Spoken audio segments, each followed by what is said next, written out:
Hello there, and welcome to episode number 132 for the National Land Realty podcast. My name is Mac Christian, and I'm the Chief Marketing Officer for National Land Realty.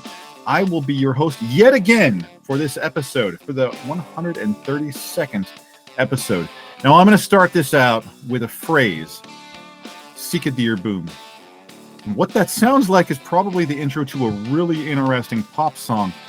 In this case, it's a really interesting podcast. We're talking about the Sika deer boom.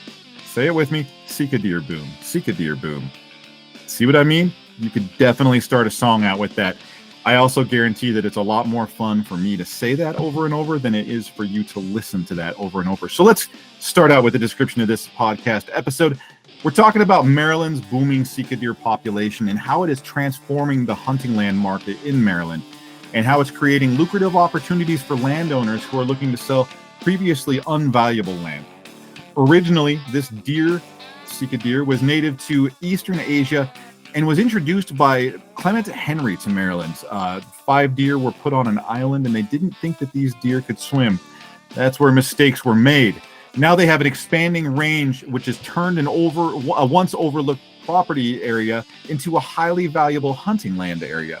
As demand surges, landowners across the state are capitalizing on the rising land values of previously unused swampland.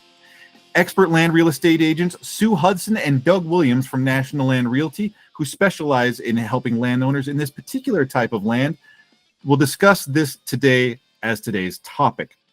Now, today we'll talk about the land markets, the impact of Sika deer, their behaviors, their introduction, all things in between. Now, join us today as we talk about these miniature elk. Sit back and enjoy. Hello, everybody, and I'm sitting here today with Sue Hudson and Doug Williams. Sue is a land real estate agent out of Maryland and Delaware, and Doug Williams is a real estate agent out of Delaware, Maryland, Pennsylvania, and Virginia. So you got a few licenses there. That probably took some time. But today we're talking about some things that are unique to Maryland right now in their Sika deer population, and we're going to jump into that here in a second. But real quick, I want to ask you, and I'm going to start with you, Sue, and work over to Doug. How did you get on board with National Land Realty? Sort of what's your background that brought you here? So I have over 5 years experience in land brokerage with a private firm. And because of working with so many clients who are looking to buy or sell recreational land, many of our clients are from out of state.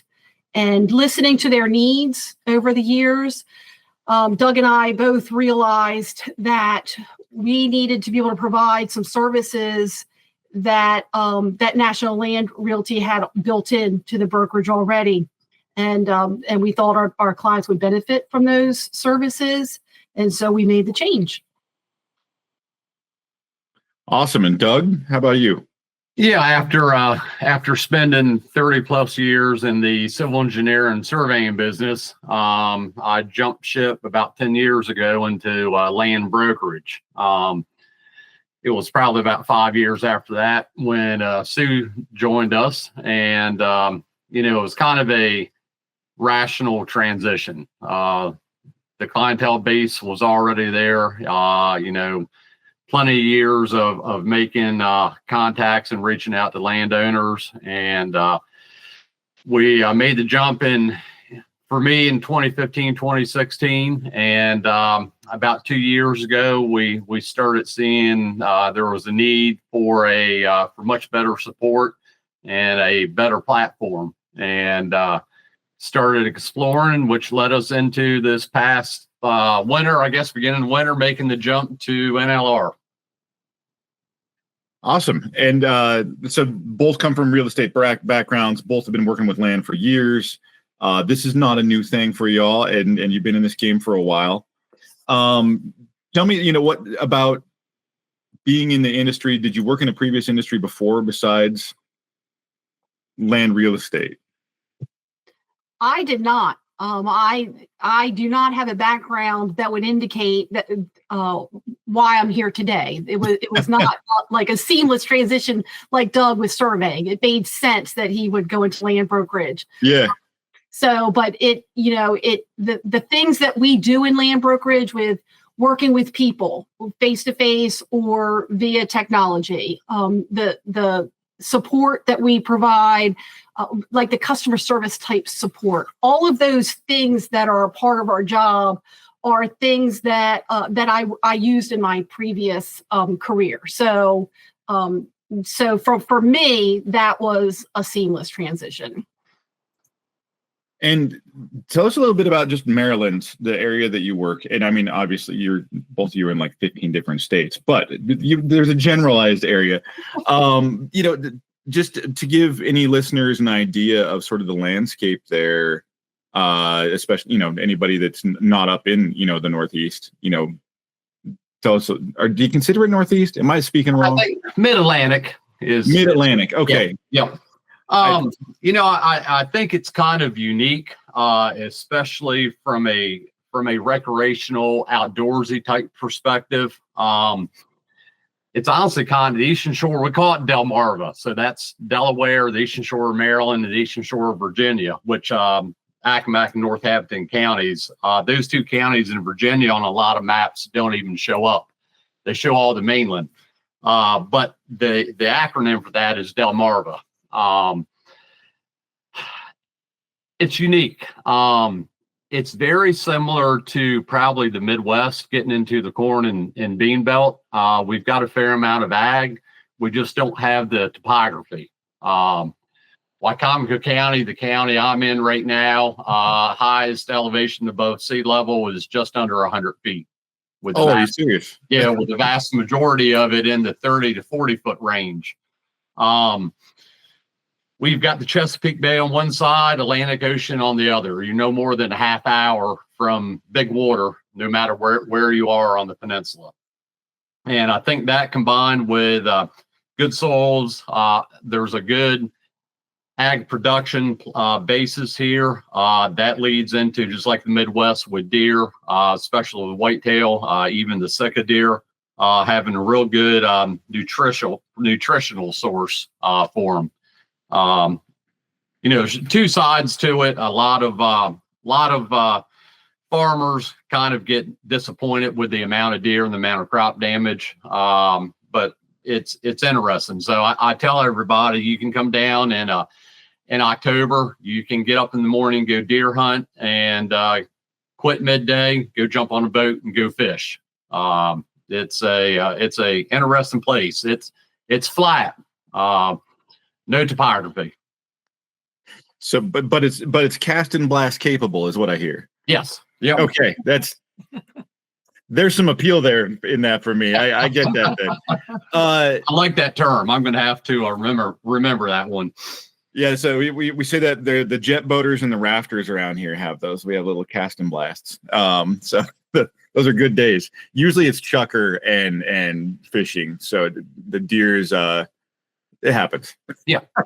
And not to leave out the waterfowl too. I'm not a big waterfowl guy, but the Atlantic Coast Flyway, I would say the waterfowl hunting here is almost as popular as the deer hunting. Yeah, it's definitely a thing. I know they're the Carolinas. It's a big deal over there. Okay, so let's jump in. First of all, am I saying it wrong? I was saying Sika deer. Is it Sika deer? How do you say it? Technically, it's Sika deer, but we say Sika. So okay. And the more Eastern Shore accent you have, like me, you can kind of fub it up and people kind of catch on. But Sika is what we go with. It's a lot of people who aren't familiar with them would confuse them with the Sitka out of the Northwest, out of Oregon and Washington. Yeah. Sika, and they're not the same thing. The Sika, Sika, which we find here on the Eastern Shore is a much different animal. Is it so? The pronunciation part, do you use that as a way to filter out people who are not from the area? Like I know up in the Northwest, it's like if somebody accentuates creek and they never say crick, they're just like not from the area. Or is it one of those things? Yeah, I think it is. Yeah. Okay. You see it more in the social media online. If somebody gets on and says, "Hey, I've been thinking about coming out to Maryland to go hunt Sitka," they get hit pretty bad. Well, you're going to have to go to Oregon to go chase them. Yeah. Yeah. So tell me about the deer. Like, okay, so I'm going to hit this from a 101 level for anybody listening, just because you might know what they are and stuff, and that's great for you, but there's going to be people that are listening that don't know what they are. And so let's approach it from that level. So tell me about Sika deer and what are they? Where do they come from? Well, it starts with a bit of a history lesson.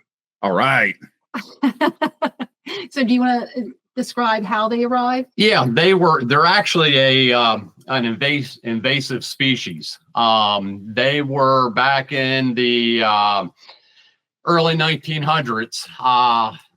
I believe I'm correct in saying this. There were 5 or 6 of them that were imported by a landowner. You remember his name? Clement Henry. Into what was known as James Island. I would assume he imported them and they were free range on the island, but they're well known for their swimming abilities. I guess they swum over to the mainland and flourished. And southern Dorchester County, which is on the Chesapeake Bay, Blackwater National Wildlife Refuge, is kind of ground zero for the population. Gotcha. So these were imported in and just did their thing and nobody expected them to swim. Is that kind of what it was? Yeah. I don't know what Clement's thought was. I've heard rumor he may have imported a lot of non-native species to James Island. For whatever reason, he did it. And it's, when I first started my hunting career back in the early 80s, I didn't know what they were. Matter of fact, even into my adult life, I was probably in my early 20s before I actually knew what they were. And the popularity of them over the past 15 to 20 years has really exploded. Okay, sorry, go ahead. They're originally from Asia, Japan, in that area, and if you read about the species over there, they're not around water as much as they are here. So it would be easy to believe that when Clement brought them over, that no one expected them to swim, because their indigenous home territory is like where our whitetail would be, just high and dry areas. So one of our agents was just telling me a story about a gentleman in Texas, and I'm going to keep any names off the, you don't want to throw anybody under the bus, but it's a funny story that this gentleman had gone to Africa and had seen these animals that were eating voraciously on these trees. And it happened to be the same species of tree, I think, that he has all over his property, or maybe it was just similar looking. I don't know, but he saw these animals eating the trees and thought to himself, you know what? I need those critters on my land in Texas to get rid of those trees. Because when he saw them, that's all they were eating out of. The animal, they were nilgai was the name of the animal. I had never actually heard of this animal. I had to look it up. It's like a giant body with a tiny head looking thing. So they bring him to Texas and they do a really, really great job at eating grass and won't touch these trees. So now there's nilgai everywhere that don't do their job. And so it's kind of a similar thing that now there's a population and they didn't do what they were intended to do, and nobody expected them to do what they do. Now they're here. So they arrived in Maryland, swam, and now they're invasive. So how fast have they kind of proliferated? What's sort of their progress across like the Maryland landscape? Give us an idea of that. Yeah, no, southern Dorchester, I think, again, is kind of ground zero for them. I've seen in my lifetime, the past, 15, 20 years, an obvious expansion. It used to be, back in the early to mid 90s, Wycomico County, which is the next county east of Dorchester, which is where we live. You have the Nanticoke River that separates the two. It was very unusual, if ever, that you saw a Sika deer in Wycomico County. Now in western Wycomico County, along the Nanticoke River and the tidal marshes, you've got a good huntable population similar to what you have in southern Dorchester. The expansion, they like to hang out and wander through these tidal marshes and the wet areas, typically that are not as supportive of whitetail. They seem to flourish nutritionally with some marsh grasses that understand whitetail can't even eat or digest. But they're following the tributaries. So they followed the Nanticoke River up into Sussex County, Delaware. I've heard of stories, 15 miles north of the U.S. Route 50 Vienna Bridge. Heard of them being that far north. There's always been for as long as I can remember, a small population on Assateague Island, which is a barrier island on the Atlantic Ocean side. But they've spread into western Wicomico and northwestern Somerset. To the tune, I wouldn't say there's tons of them in those counties, but I think from the 24-25 harvest info from the state of Maryland, I think there was over 4,000 shot in Dorchester County, which is about twice as many as the number of whitetail shot. And whitetails, there's some big whitetails in Dorchester. Let me see. Western Wicomico as a whole, I think there was, I'd say 200 or 300, and I think Somerset County was 30 or 40. So although they're spreading, it's hard to say. It'd be hard to go to Somerset and say, hey, I'm going to buy this piece of Sika deer hunt. You're probably going to see more whitetail than Sika. You may get lucky and get a glimpse at one and get the chance to harvest one. But I think, again, 20 years ago, I don't know of any that were known to be in Somerset. So they're migrating. And you're talking 4,000 were taken in 1 year. There's obviously a population. Yes. You're definitely looking at a good population. So, and I'm just thinking on a wildlife management level, an invasive species proliferates and expands, and it's fauna, right? Like, this is a good sized animal. Yeah. So do they have I'm surprised they didn't go scorched earth on this. Is that do they have a mindset for that, or are they just like, well, we have a new deer? The first reaction was, are they, when you think about an invasive species, are they going to harm the ecology? Are they going to outcompete the whitetail and then therefore drive the whitetail numbers down? And so they've been watched very closely. When they first came into Dorchester County, because so much of Dorchester County is already marsh, as Doug mentioned, the Blackwater refuge area. How many acres is that? Is thousands. It's thousands of acres, and so there's no pressure there. It's just open land, open marsh. There's some like wet timber, and so there's no pressure from humans. They get their nutrition from those marsh grasses, and they don't have pressure from humans, from development. So they can populate and reproduce with unrestricted. So and there aren't farms in this area because of everything is mostly marsh or too wet. So there aren't farmers complaining about them. So they were just allowed to, reproduce at will.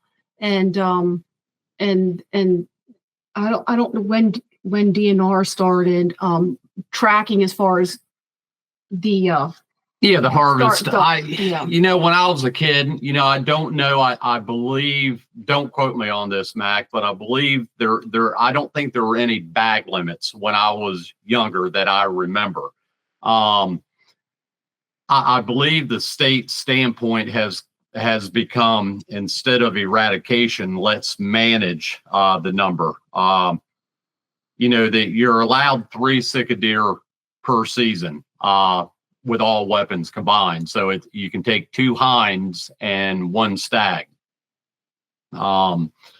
not very liberal limits. Whitetail, depending on what region you're in, you can take up to 8 to 12 does with a $3 limit, all seasons combined. So they're definitely plentiful. But I think the state. You know how funny that is to me? Like, that's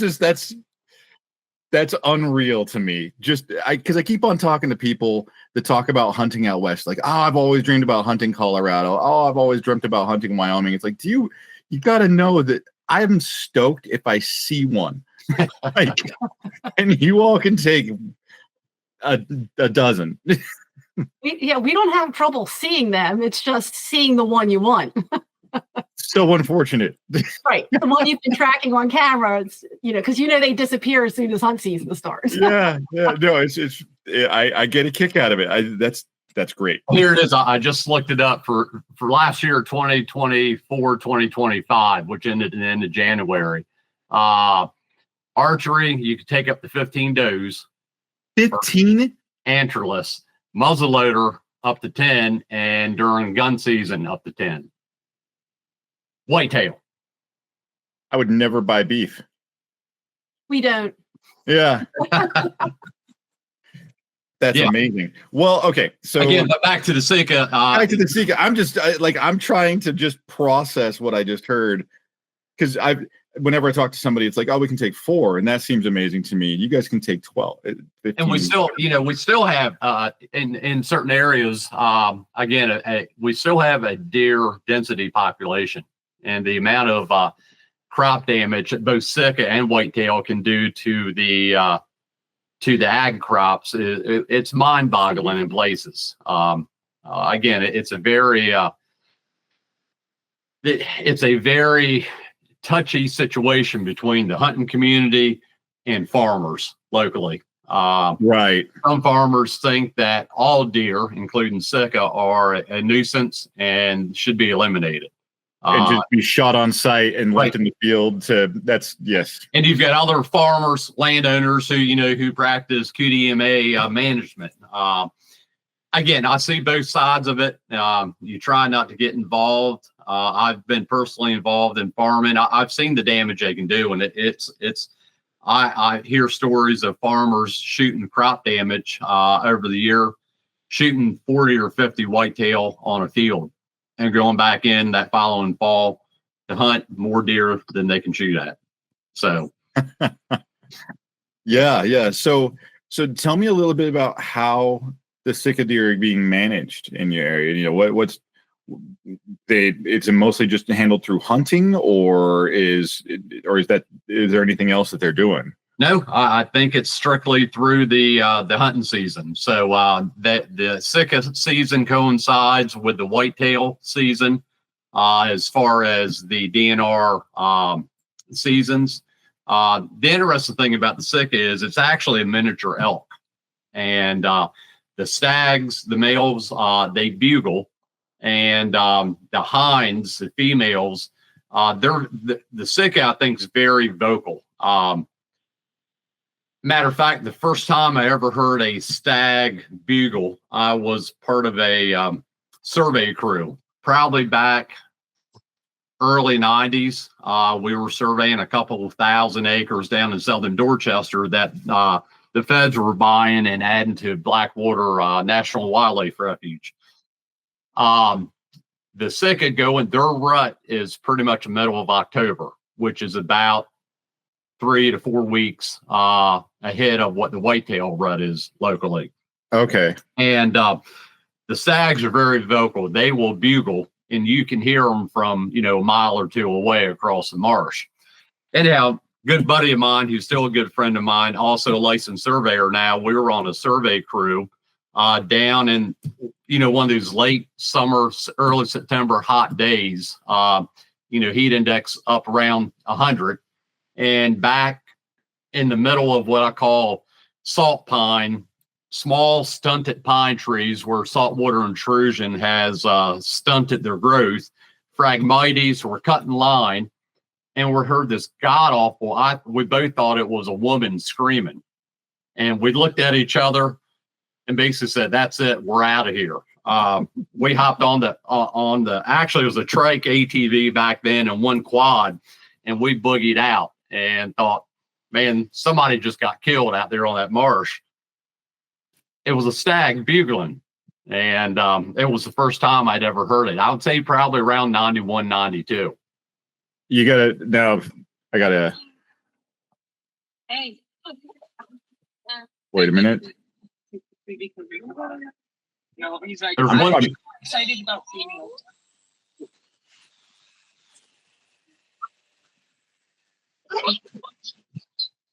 That's a god awful noise. Did you hear it? Here's another one. I'll play for you off my phone real quick. Hey. It's probably the same one you It's pulled in video. up. I hear the Yep, lady. same It's the video. exact Yep. same video. Yep. Here's another one. It's a really terrible noise. Yeah. So it's very similar to the American West elk. It's very maybe a little bit higher pitch, yeah. but Yeah,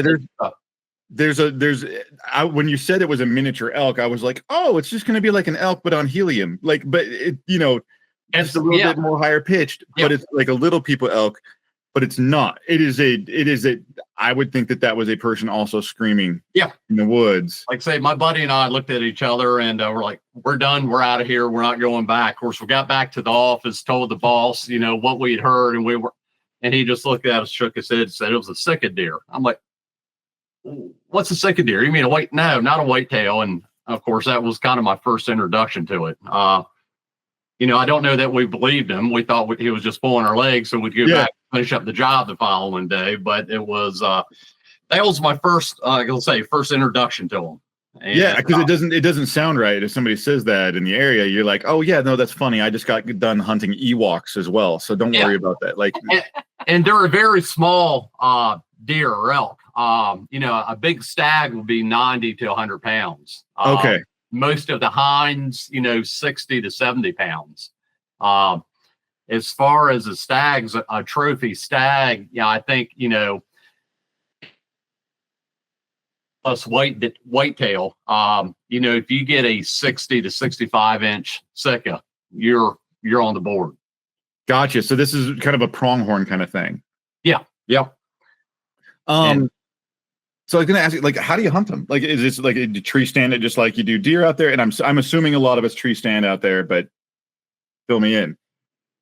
Well, it depends on where you're hunting them, of course, because you can hunt them in the marsh and you can hunt them in the uplands. So if you hunt them in the marsh, whether you're going yourself or you're being guided, you will have to walk through the marsh to a tree stand that's attached to one of those stunted pine trees. So, it's gonna blow in the wind a little bit, and you're looking out over the marsh, and the marsh grass is the Phragmites. Well, the marsh grass is about 2 feet high, but there's going to be Phragmites there as well. That's another invasive species, and it gets up 8-10 feet. And so there aren't shooting lanes.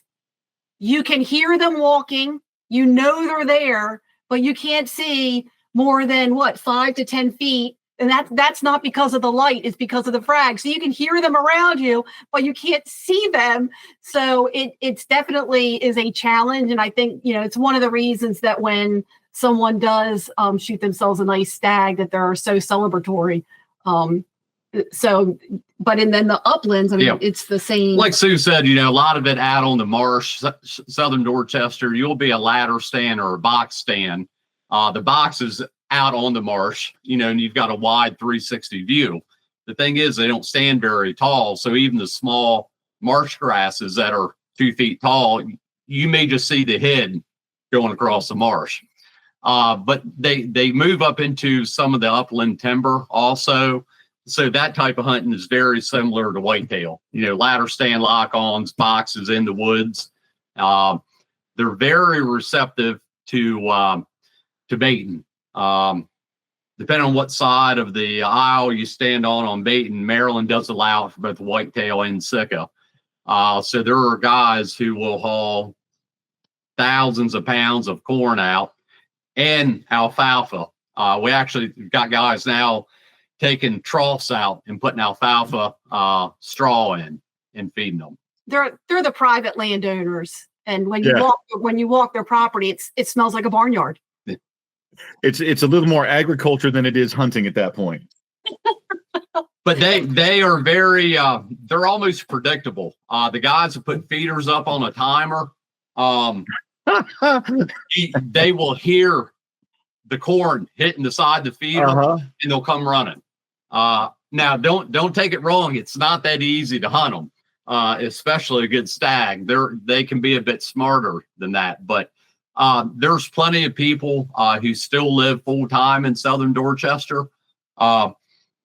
They'll put corn out their back door, and they'll have 15 or 20 Sika deer right on their back patio, right off the patio, sitting there eating. So they're, in a way, they're almost more tolerable of humans and whitetail.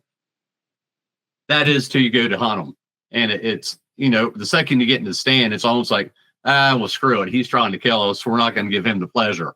But you can drive down there, any time of the year and see these little mini deer running around. We've gone by and seen them in yards, counted 20 or 30 in a yard down there, and there's nothing but tidal marsh around the yard. All I'm picturing is what this sounds like during the rut.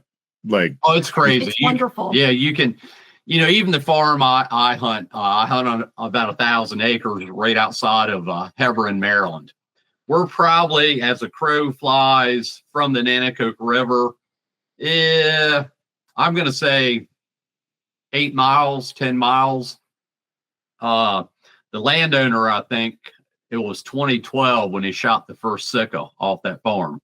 And I've got, over the past 3 years, I've got a herd of probably 10 to 12 that have been fairly regular at my feeder, except for the months of September through January. They seem to disappear. Because convenience. Yes. So as far as the environments that they prefer, you mentioned that they're upland and marsh, and traditionally they were thought to be dry land, and it turns out they're pretty well suited for wetland. Is there a preference, or they're just wherever they decide to go?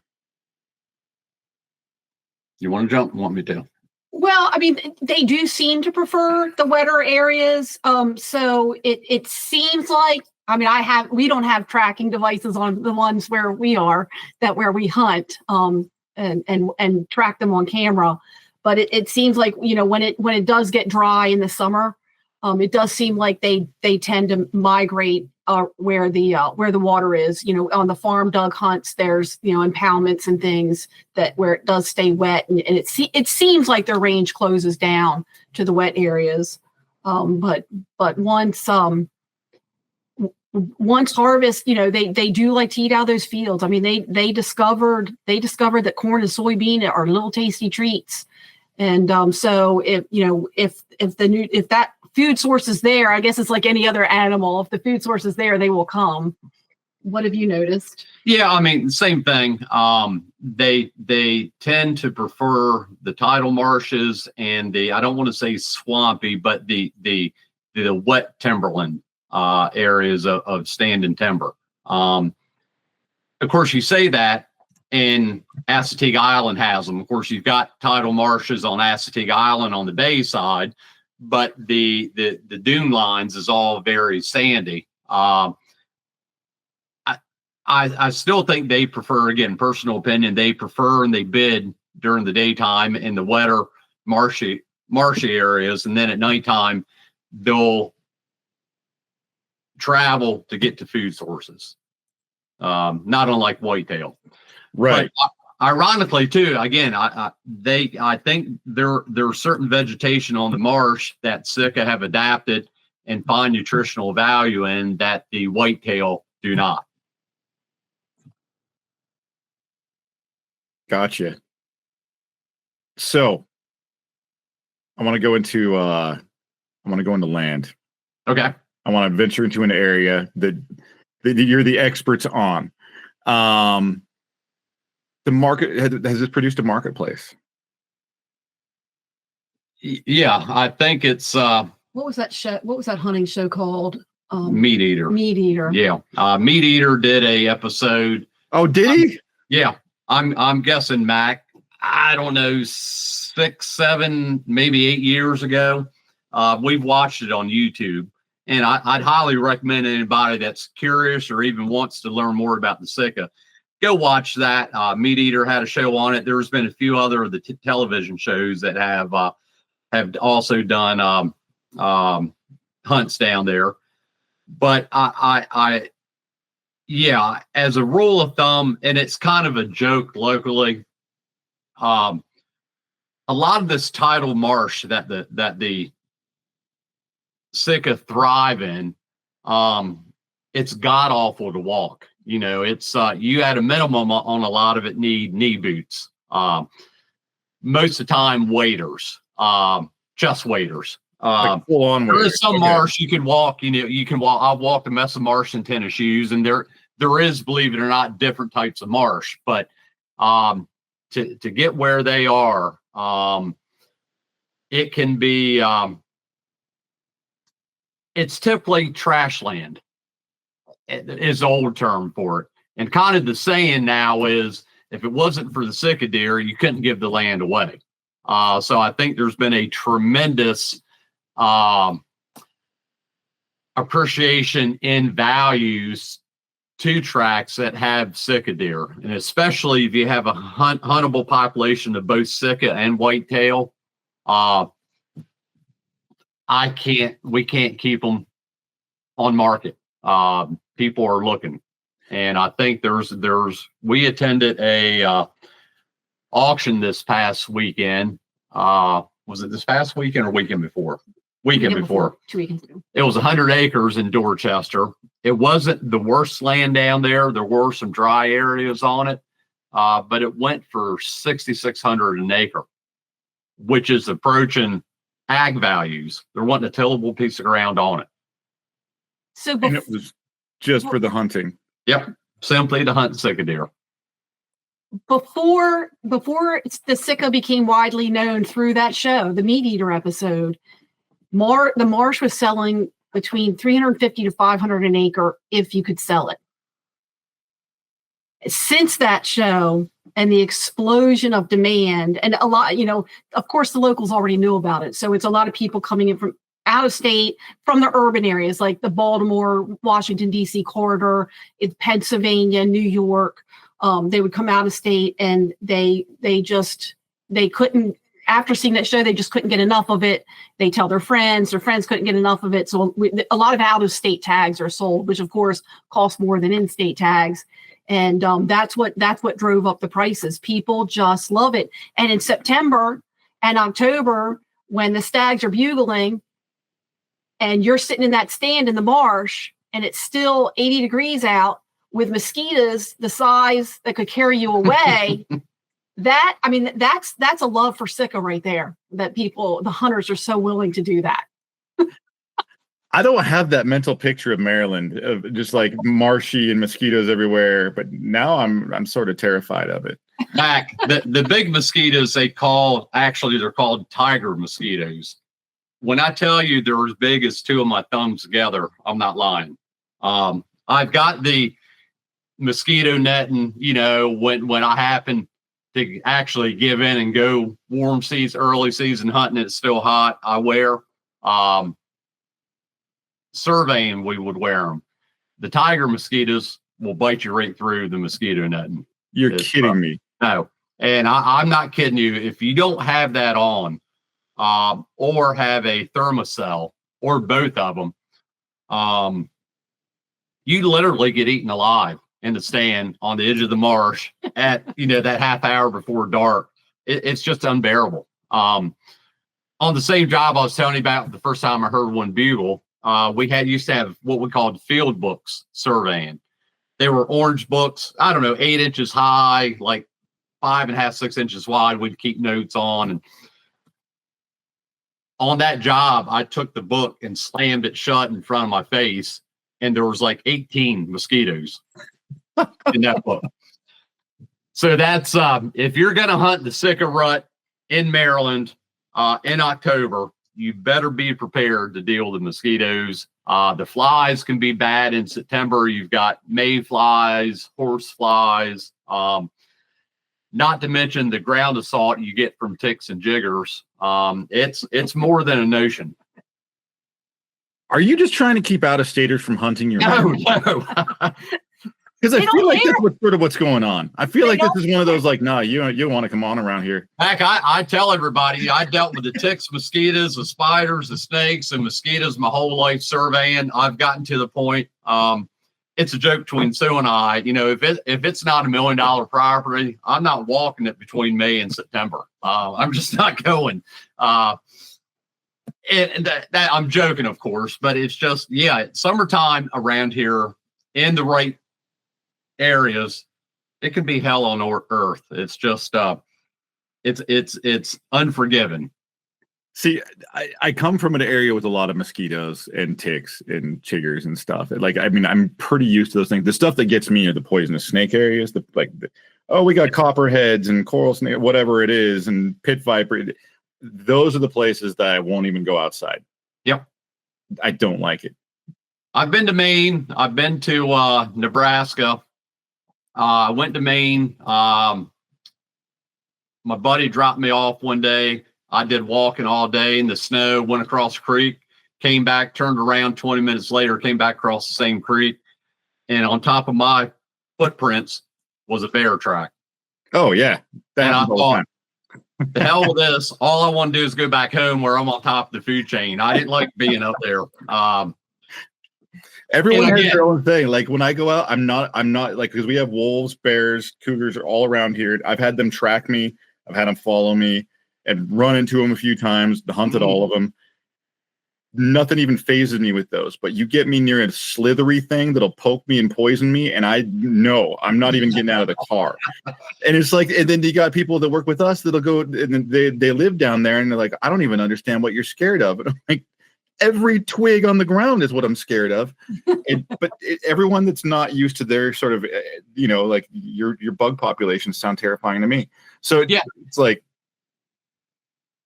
I was going to tell you, I like being top of the food chain, but on that note too, I just sat right here and told you that the insects will eat you alive. So maybe I'm not on top of the food chain. Well, as far as the market for Sika deer, it's created an infrastructure of land acquisition, of hunt guiding, of recreation, out of town people, commerce. So people coming in from out of town and then buying stuff in town, right? There's now seasonal commerce around it.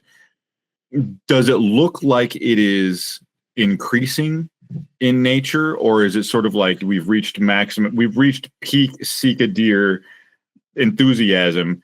I don't know. Is it, what's sort of is the sky the limit there, or the population's holding, or? The sky is the limit. And one of the reasons why is because since the Sika prefer to live in wetter areas, well, guess what else likes to live there? The ducks.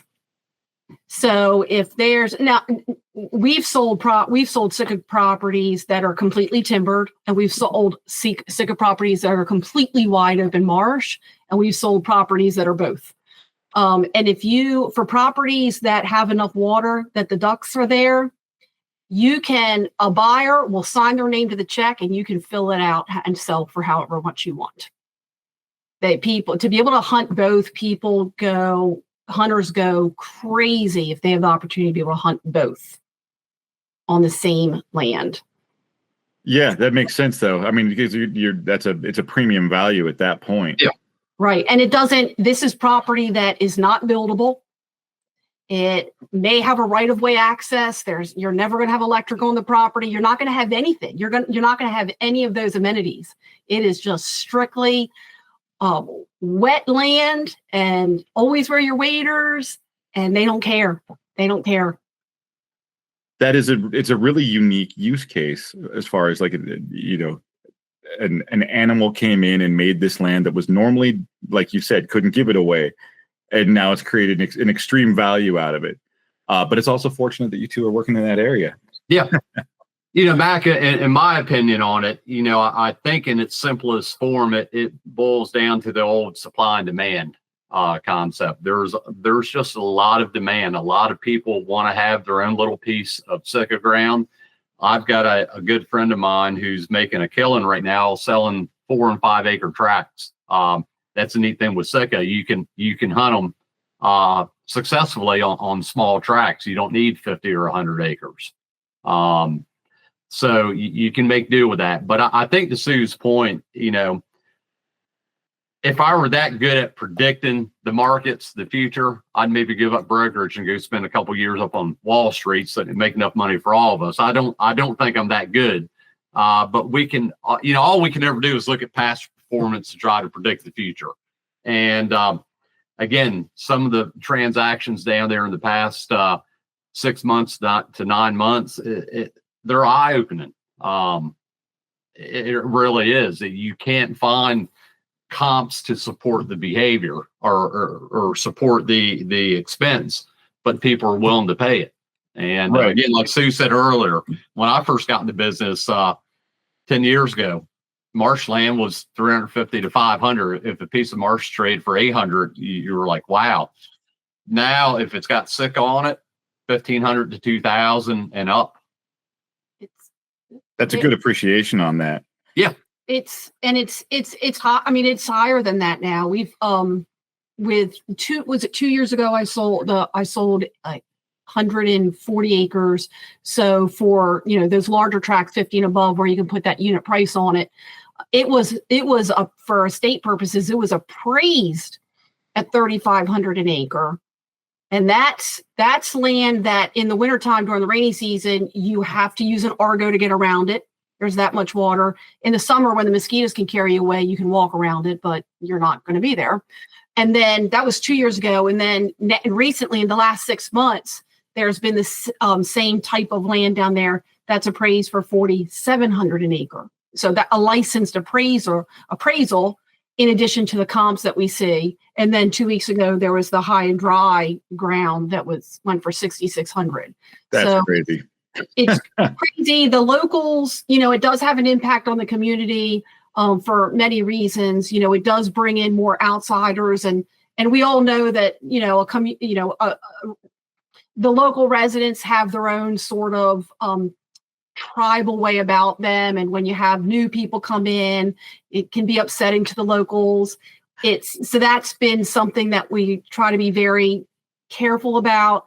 It is pricing it out of range for a lot of hunters who used to be asked to come hunt the land to get rid of these nuisance animals, and now landowners realize if they don't want to sell, they can make a lot of money in a lease. And before, where somebody was just invited to come in for free and hunt, or the lease may have been $1,000, $2,000, that same lease now is going for $10,000. Right. So it is making it more difficult for making the hunting accessible. Yeah, that's always one of the challenges, especially with the small towns. I come from one of those towns where it's like I moved away for a couple of years, and all of a sudden I was not from there anymore. They're very protective, and for good reason. People are like that for a reason. It's not something I look down on or anything, or judge or whatever. But it is funny being like, I went to school with you. I'm still from. No, you're not from here. Okay, but like that's just how things are. It makes it interesting. And not to interrupt, I think one other thing too, we're within an hour and a half drive of DC, Baltimore, and Annapolis. Okay, you got plenty of people within range. 2.5, 3 hour drive in New York City. So I think geographically also adds to the appeal with the Sika deer. I deal with a lot of buyers and sellers that have land in Ohio or Iowa, and they're getting tired of the drive. So, hey, find me something on the shore where I've got a 2 hour ride. I can come down Friday afternoon, go hunt, spend the weekend, and come back home. I don't have to have a 12, 14, 16 hour ride out west. Yeah. So we're kind of, located in the middle of the population center. We got Norfolk, Virginia Beach to the south of us, an hour and a half, 2 hours away. Baltimore, DC, Annapolis, an hour. to hour and a half. And again, Philly, Newark, Delaware, New York City, 3.5 hours at the most. So there's a lot of appeal to the Delmarva Peninsula. Oh yeah. Well, all right. Well, I don't want to kill off the rest of you guys' afternoon here either. So, tell listeners how they can, where do y'all work? Because like I said, you work in like 15 different states. But tell everybody where you work and how they can get a hold of you, and I'll have your links and stuff in the show notes.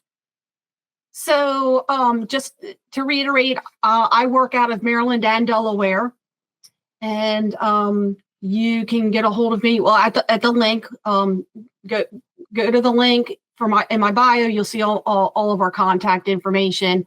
It is a seller's market. So anyone listening, anyone watching who happens to own land in this area, now's the time. Take advantage of it. Mm-hmm. That's happening in a lot of places. And Doug, what about your areas? You're a little more expansive license-wise. Yeah, a little bit more Delaware, Maryland, Virginia, and Pennsylvania with the land sales, real estate. My contact info will be up. It's also on NLR's webpage. Call me, text me, email. It's not very often, even both of us sitting here watching TV at 9 o'clock at night, for the phone to ring or get a text message. We try to reply as quick as possible. Unfortunately, sometimes, we're tied up with other clients. It may be a couple hours, maybe half a day, maybe a day at the worst, but we'll be back to you. Awesome. Well, Sue, Doug, I appreciate your time. And this is, I love it. I'm glad you brought this to me because I wasn't even aware it existed. So like the whole concept and the landscape, I love it. This is really cool information. Thank you. You'll have to let me know when you want to come out this fall. I'll see you tomorrow. The bugs aren't bad. No ticks. Now's a good time. We're 70 degrees today. No wind. It's beautiful out. Now's the time to go walk property. I'm in. I'll record it. All right. Thank you both. Thank you, sir. This concludes episode number 132 for the National Land Realty podcast, discussing the effects of Sika deer on Maryland real estate markets with Maryland Land Real Estate agents Sue Hudson and Doug Williams. You can learn more about land ownership and the buying and selling of land at nationalland.com. Don't forget, subscribe to this podcast. Thank you.